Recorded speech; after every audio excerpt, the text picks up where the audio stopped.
Do you believe, brothers and sisters?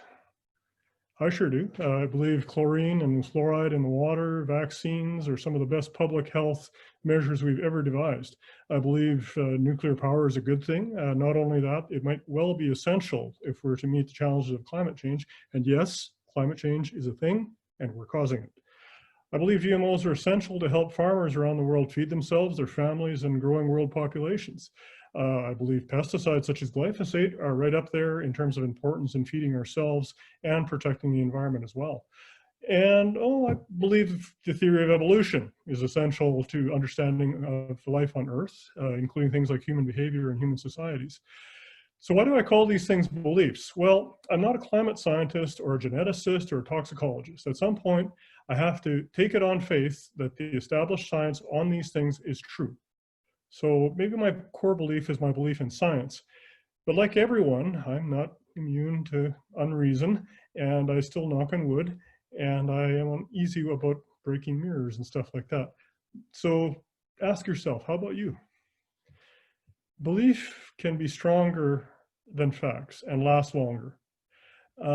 And I think it's important to say that as a lot of sciencey types I'm guessing in the audience today. Before we get all smug, we should remind ourselves that the community of science is not immune to this, stubbornly holding on to cherished beliefs. The people that came up with the idea of plate tectonics and antiseptics were ridiculed in their day. It wasn't until after their deaths that their ideas were widely accepted. The great German physicist Max Planck observed this. People hold on to their beliefs so strongly, they will often die before they change their minds. So why are we so susceptible to belief? Well, because it's efficient. We make snap decisions on inadequate information or even information that is designed to manipulate us. We go with our gut.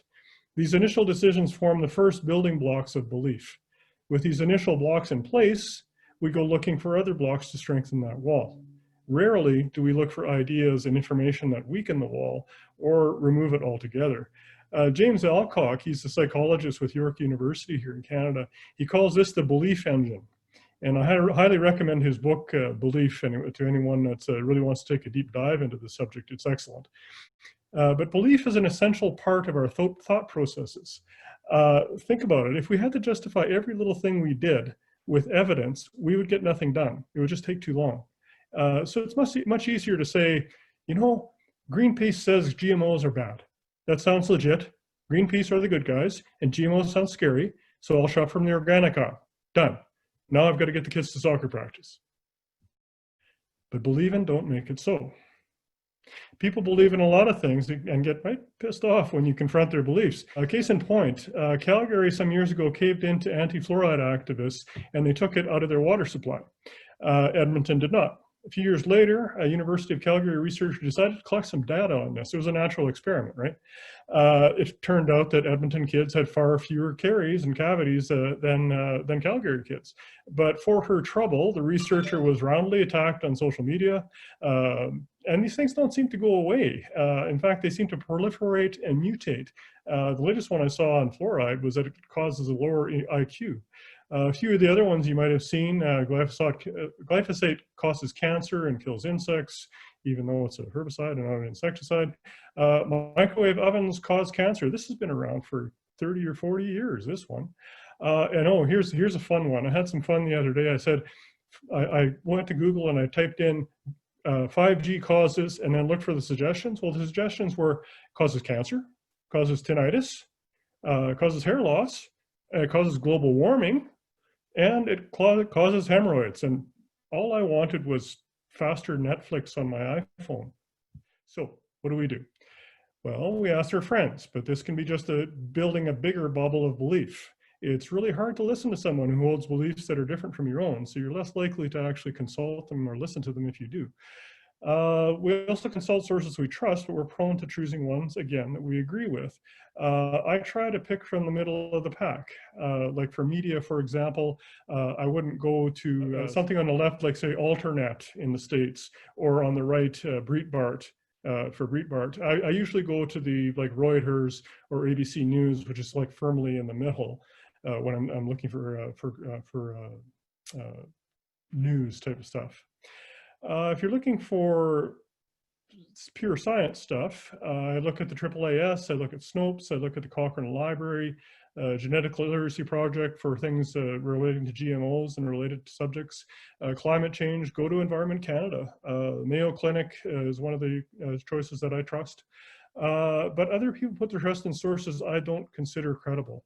I'd count outfits like Greenpeace, Friends of the Earth, CBAN, which is their name speaks for itself on biotech in Canada, and our own Interchurch Uranium Committee here in Saskatoon. They're sources with an agenda, and I would really not take them with a big grain of salt. Some I would discount entirely. Those are sources like Mercola Online, and of course Gwyneth Paltrow's Goop. We believe what our social group or our tribe believes as well. If all your friends and the people you respect and admire believe the healing powers of crystals, it's tough to at least not to consider the position. If you believe in physical evidence and the scientific method, it's hard to not just blow it off. But we must at least consider it if we're to understand where these other people are coming from. A colleague of mine shared me a quote from Aristotle that sums up this concept. It's the mark of an educated mind to be able to entertain a thought without accepting it. So listen, doesn't mean you have to believe them. So how do you get through to people who don't agree with you? Don't dumb it down.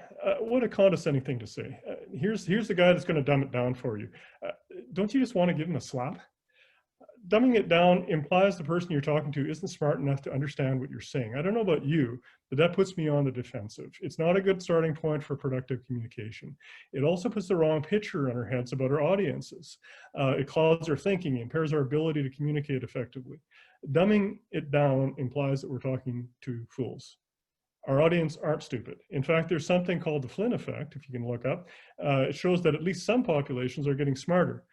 But these smart people are doing some pretty dumb things. So why is that? I'd argue that the smart dumb paradigm is a little bit too limiting, and it limits our thinking. A better way to think is that it's not about being smart, it's about being irrational or rational. Psychologist Barbara Drescher, again from the US, writes that rationality has 4 parts. First is the intelligence. You really do have, smart counts. You do have to be smart enough to understand, being smart. Knowledge, well, you have to have reliable information, and that can be a big challenge these days. As any computer programmer knows, GIGO, garbage in, garbage out. If you have the wrong starting point, will give you the wrong destination. The need for cognition, well, that means you actually have to put in the work. You have to actually make the effort to think. And the one at the end too is a tough one, because it's hard to be humble. That is, you have to keep an open mind, and you have to be able to admit that, I might be wrong about this. Drescher sums it up in a little bit of a saltier version, which I thought was kind of amusing. We can be irrational because we are stupid, ignorant, lazy, arrogant, or some combination of those. There's money in misinformation. So if you think you're being manipulated, yeah, you are. There's money in it. Whether it's advertising, misinformation, disinformation, propaganda, people are working hard to get you to change your behavior or to cut them a check. A lot of times to cut you a check, or I guess I'm dating myself here. Who uses checks these days? Some of this is pretty benign, as with our current Canadian election campaigns. We expect competing promises and platforms, and we expect spin as they try to get our votes. But we're not being paranoid when we see more subtle and sinister players out there. There really are people out there that work to manipulate our elections, or our attitudes towards renewable energy and natural gas, or whether we should avoid GMOs and eat only organic. As James Alcock puts it, and I quote, "This creates a challenge for us all to be flexible enough to modify our beliefs appropriately when new and credible information is presented, while at the same time to be steadfast enough to preserve them from manipulation by others." What do we base our beliefs on? Well, sometimes not much. Ignorance is bliss. There's something called the Dunning-Kruger effect. It was named after the researchers who first described it in a paper in 1999. Its basic tenet is that you don't know enough to know that you don't know. And it gets worse. Those who know the least think that they know their most, whether it's on GMOs, vaccines, or climate science, which is very frustrating to the experts in these fields.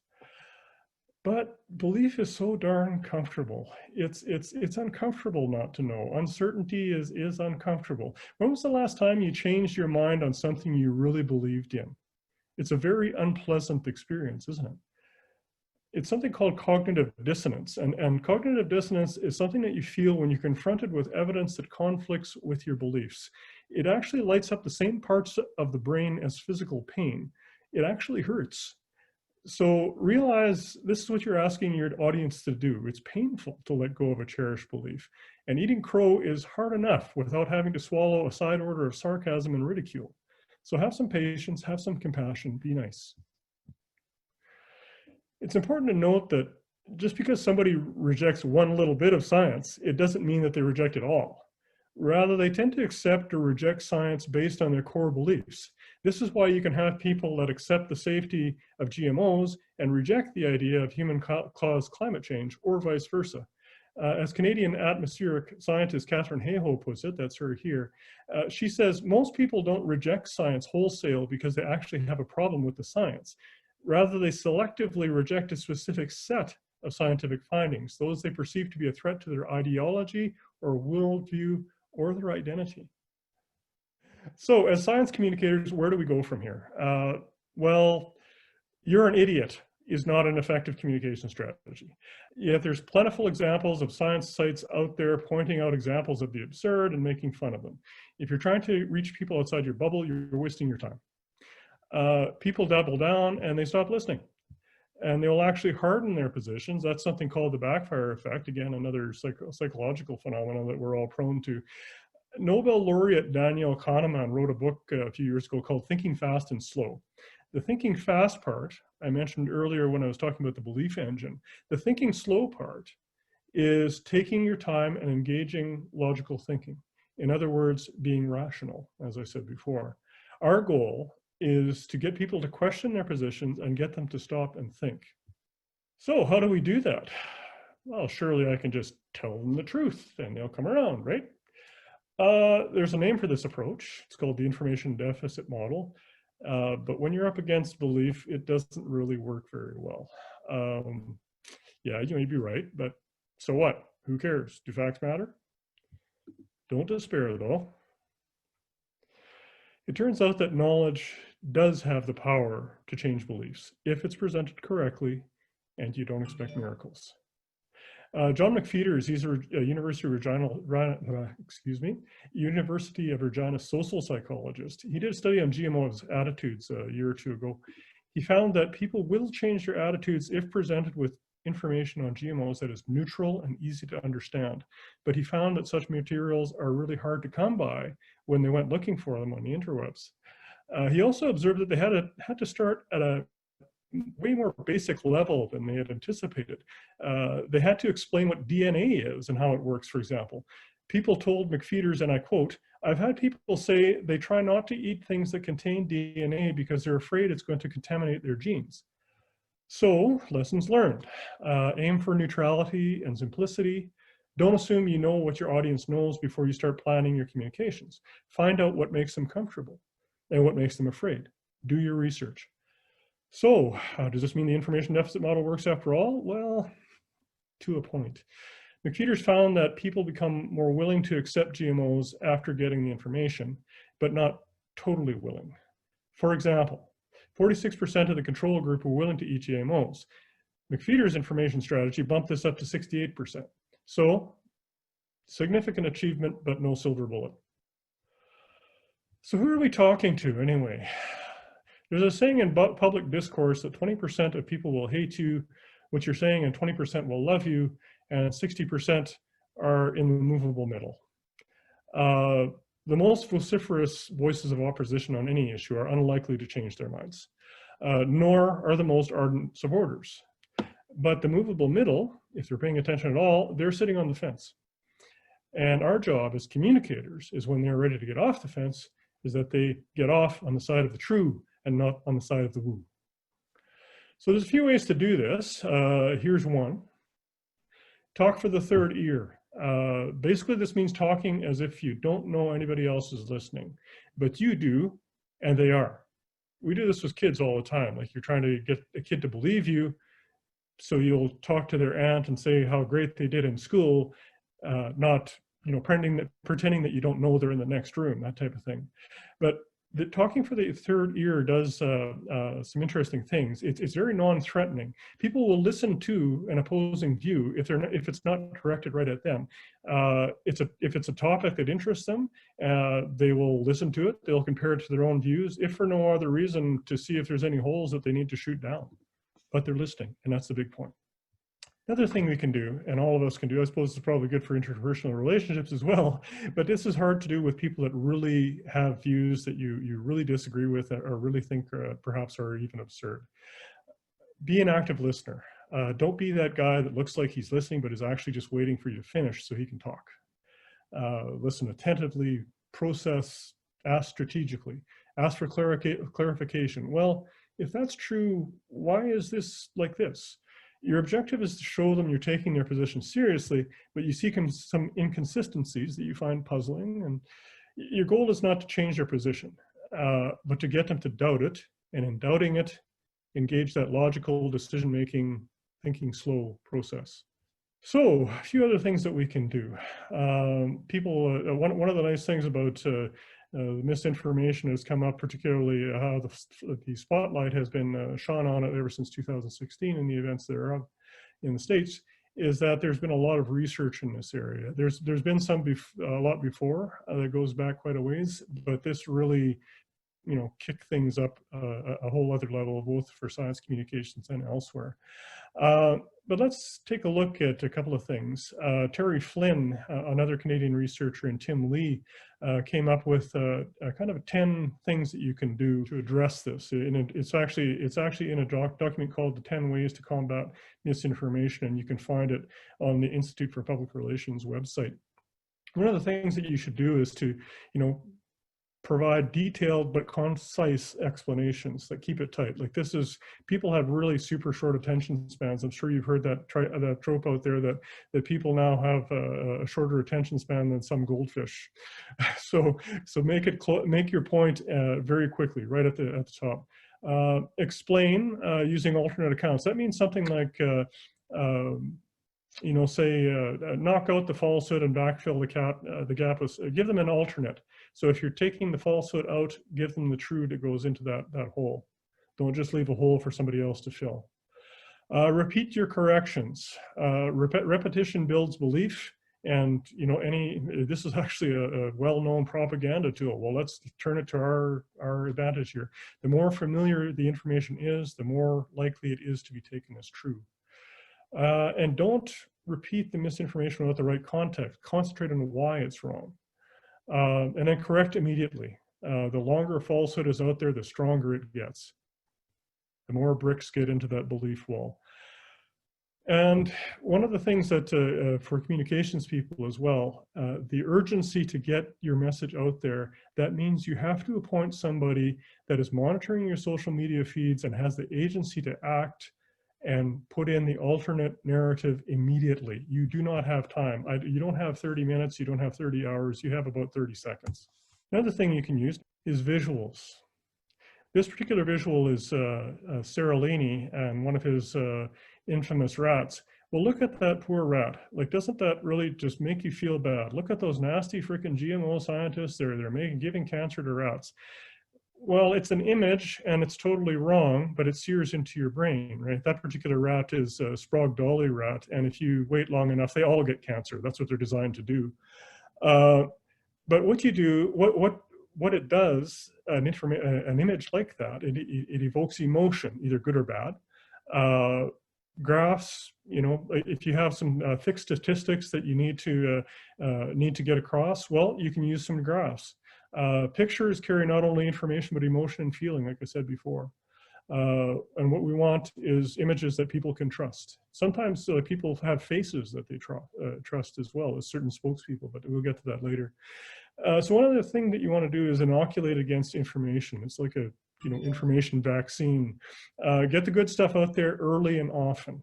Make sure that it becomes the first bricks of that foundation of the belief wall. And choose your public face wisely. Experts are good depending on how they come across. Not every expert is very good at public speaking, and not all of them are terribly likable.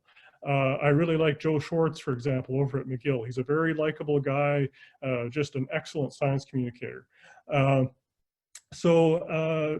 ask who your audience is. Is this somebody that my audience would find engaging and trustworthy? Another thing you want to do is encourage and support analytic thinking. Ask people, what is misinformation? Why is it out there? What's the harm? What can I, as a parent or a brother or a friend, do about it? Like if I'm around the kitchen table, what do I do about misinformation? Like, how do I approach it? And you also need to affirm the audience sense of self. And like we mentioned before with Dr. Hayhoe's comment, that it's people's beliefs are core to their identity. So emphasize the positive values and the traits that your audience holds, things that are good and admirable. You must prevent a worldview that's consistent with their moral foundation, that is the core to their identity and their self-worth, or they'll just stop listening to you. So more from Alcock. Here's an old, I got to tell the old psychologist joke. How many psychologists does it take to change a light bulb? Answer, well, none, just one, but the light bulb really has to want to change.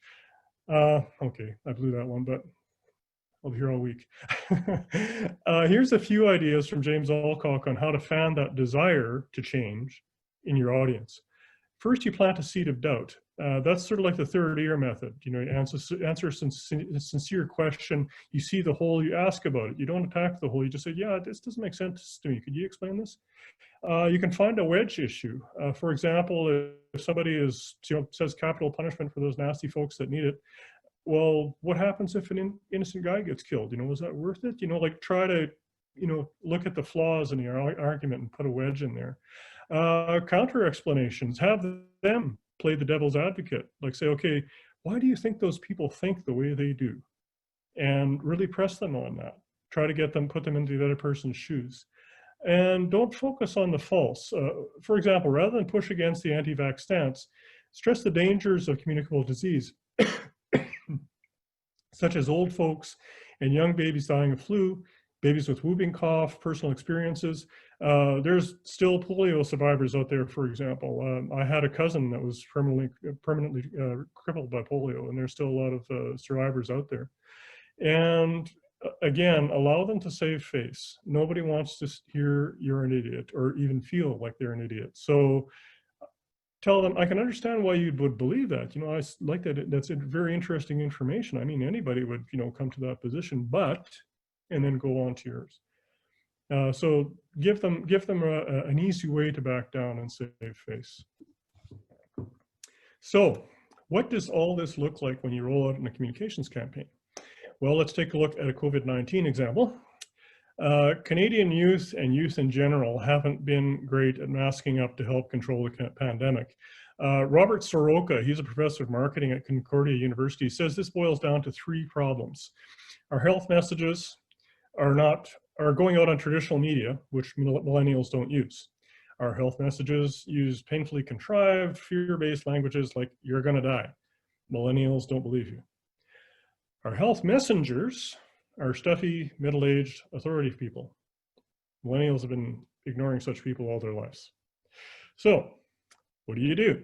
This guy here is an American actor and comedian, Paul Rudd. Some of you may recognize him. And this video is called Certified Young Person Paul Rudd Wants You to Wear a Mask. It's the right media, the right language, and the right messenger. It was released on September 14th, this month, September 14th, and it went viral. Last time I checked, it had 1.4 million views so far. Of course, the real measure is to see whether millennials are actually wearing more masks because of this, but Paul certainly has their attention. So there's no one size fits all to this. There's a lot of information and disinformation out there, but there's also a lot of folks out there fighting the good fight against it and using some innovative ways to do it. One of the things that you may have watched, I don't know if it's still on Netflix, but it's Tim Caulfield's A User's Guide to Cheating Death. Tim Caulfield actually does an awful lot of work in this area too, and I'd encourage you to follow him on Twitter or whatever feeds that he happens to be on. For any issues, the same questions come up again and again. So keep a file of credible sources where you can get the answers to respond quickly. Keep this up to date by putting fresh references in your resource file as they come through your feeds. So how do you know it's the good stuff? Well, I try to avoid any outlets that are selling me something. However, I also use and refer to some very good corporate-backed sites that offer excellent information. Keep in mind that I think I read a stat somewhere that corporations actually do about half the research in the United States, and I would guess that that stat is not is maybe not totally applicable to Canada, but certainly an analog that we can point to. They have a lot of research. They also have some great communications programs. But that profit motive, of course, makes them suspect all the time. So certainly go to those sites, but cross-check them with neutral sources such as government and university research for your go-to file. So how do you know what information is good and what isn't? There's a book you should read if you haven't already. Called it is actually quite, there's some quite prophetic things in it, even though it was written in 1995. It's called The Demon Haunted World, Science as a Candle in the Dark, and it's written by the late, great Carl Sagan, probably one of the best science communicators we've seen for maybe ever. In it anyway, he offers some tips on separating fact from baloney. In Less Light Company, of course, we use another word. Sagan's baloney detection kit, and you can go ahead and Google that, you find it contains 20 essential tools to keep you from stepping in it. In true skeptic style, he gives it a disclaimer. Like all tools, the kit can be misused, applied out of context, or even employed as a rote alternative to thinking. So again, thinking slow. You can't just, you do want to keep that process going. But you can use it as something to evaluate your arguments before you present them to others. Another thing you can do on a personal level, perhaps a little bit more difficult now, although our friends at 5x5 are doing a roaring business in this type of virtual event, so maybe we'll get going with this as well. But one of the things on a personal level is develop your contacts, develop them across the country. I'm going to do a shameless plug for the Science Writers and Communicators of Canada here because I'm a member and I'm on the board. Member fees are like super reasonable, so hey, there you go. Flag waved. And you get an access to a Canada-wide network of some really informed and passionate science folks. If you want to go ag specific, I understand there's a Canadian Farm Writers Federation, although I'm not a member, but I understand they're a great organization as well. Develop your international contacts. Conferences are out for now, but follow and interact with knowledgeable people on social media. There's quite a few scientists that are active on Twitter, for example, who share great information, and they'll respond to queries with answers and references. So if you're looking for a weed scientist, I know a couple, for example. If you're looking for someone that can talk about women's health issues, I'd point to another Canadian, Jen Gunter, Dr. Jen Gunter, and she's got a couple books out, and she also has a Netflix series called Jensplaining, if you want to check it out. She's a lot of fun. As I've said, everyone's needs will be a bit different, so your resources will end up being specific to yourself and your own needs, but be careful. You can also fall into a filter bubble and build that around yourself, and it'll be filled with people that agree with you. So be cognizant of that. And it's international. Okay, let's talk local. Develop your local network of science communicators. I know sometimes we can feel like we're a little thin on the ground here, but I don't know that we get together that much. Identify the people that are on the front lines of science communication in your community. I got to say, Julie Bogner with Cafe Sci Saskatoon is an excellent place to start. You may have attended their first offline event earlier this week as part of Global Biotech Week, and they're very easy to find just on their Facebook page. That's it. Go forth and communicate and believe in yourselves.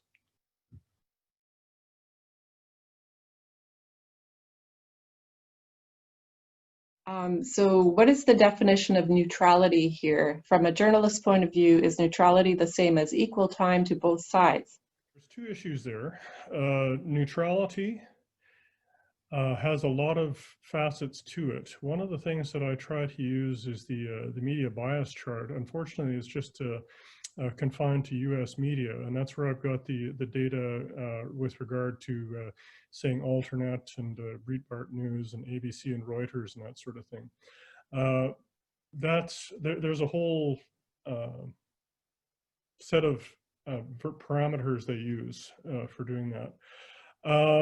Giving both sides airtime, that's a different issue, and that's been going on in journalism for a long time.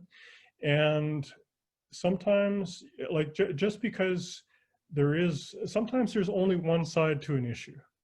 You know, like to me, it's not really that useful to go out and find somebody that disagrees, because you're not necessarily going to find anybody credible that disagrees. Like, for example, you could likely find, talk to a geologist and talk about how the earth works inside and how the globe works and whatnot, and say, oh, well, just to get the other side of the story, I'm going to go talk to Todd over here, who believes that the earth is flat, because I have to get the other side of the story.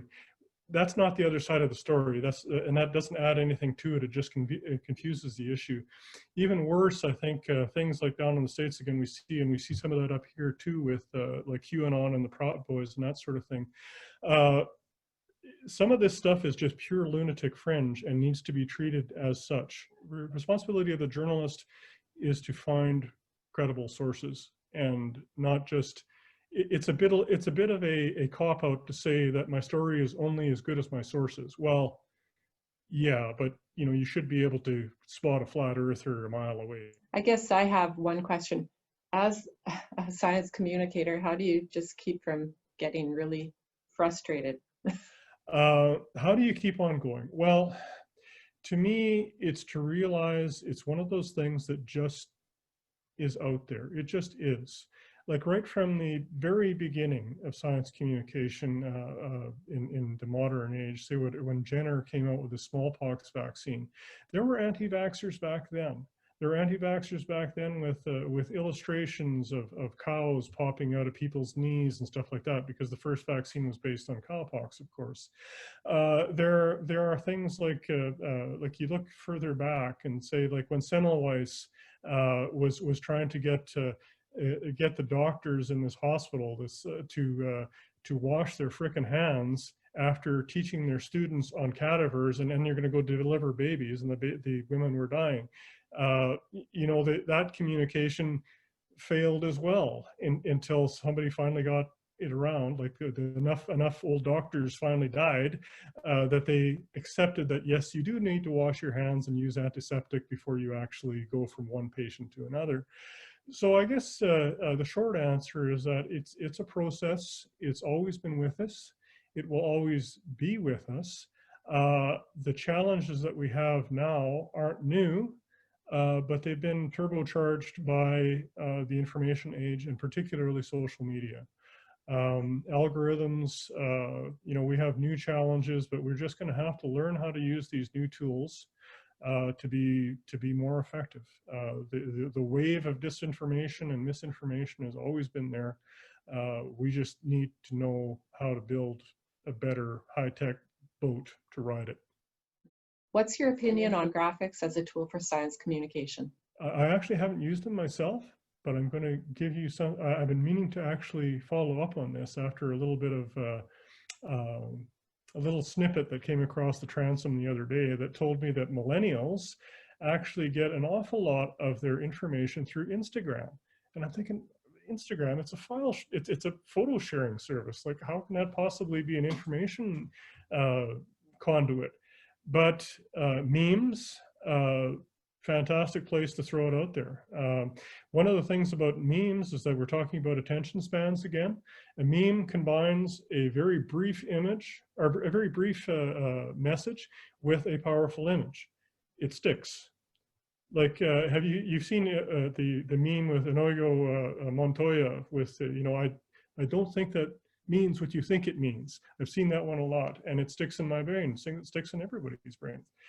In terms of infographics, I really do like infographics as well. Infographics are an excellent way to get across complex ideas breaking it down without like somebody, if they see a 500 word or 700 word or 1500 word article, they're making a commitment. But if they see an infographic, they say, yeah, okay, I can get through that pretty quick. It's not a big commitment to do that. So I think it's an excellent way to present information. And also to, yeah, it's just a great way to present information. Worth doing. So yes. In your mind, how much are shared values important in communicating? I think that you need to be able to understand the other person's point of view. You may not share their values. It's very easy to talk to people that share the same values that you do. But to talk to somebody that has a deeply held belief that's on the other side of the fence from you, you don't have to share their values, but you do need to have to understand them and where they're coming from.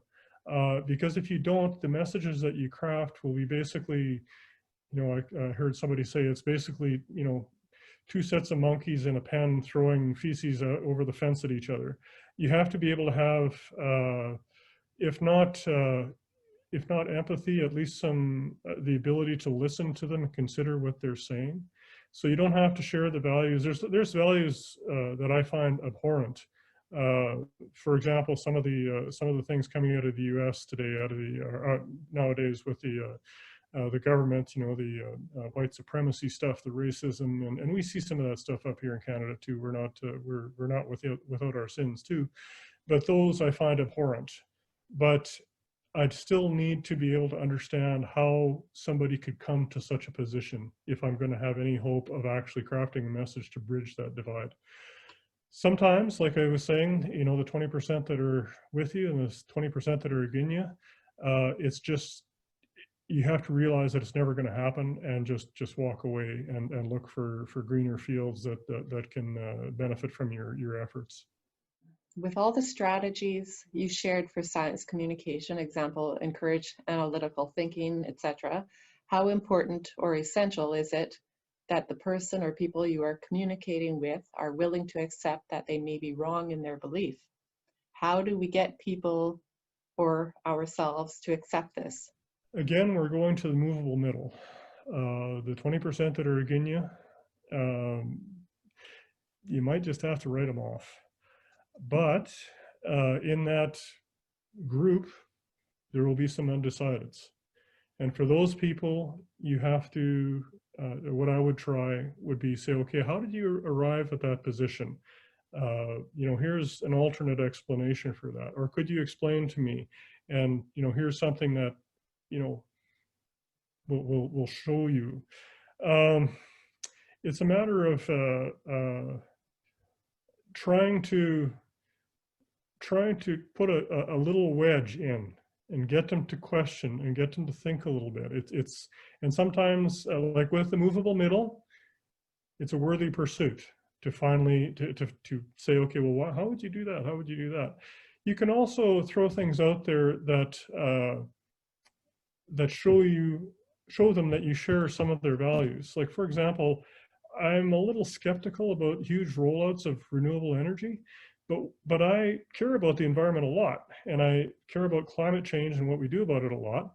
And one of the things that I have a problem with renewable energy when I throw it out there in conversation online is that I said, I really like the hashtag nature needs half, like we humans take up too much space, So to me, the message that I'm saying is that, okay, I share your values. I want a good environment, a good world that I can pass on to my children and everybody else's. But I'm just disagreeing on how we get there. So to me, that shared values becomes a foundation for talking. And it actually has worked not bad. So, give that a try.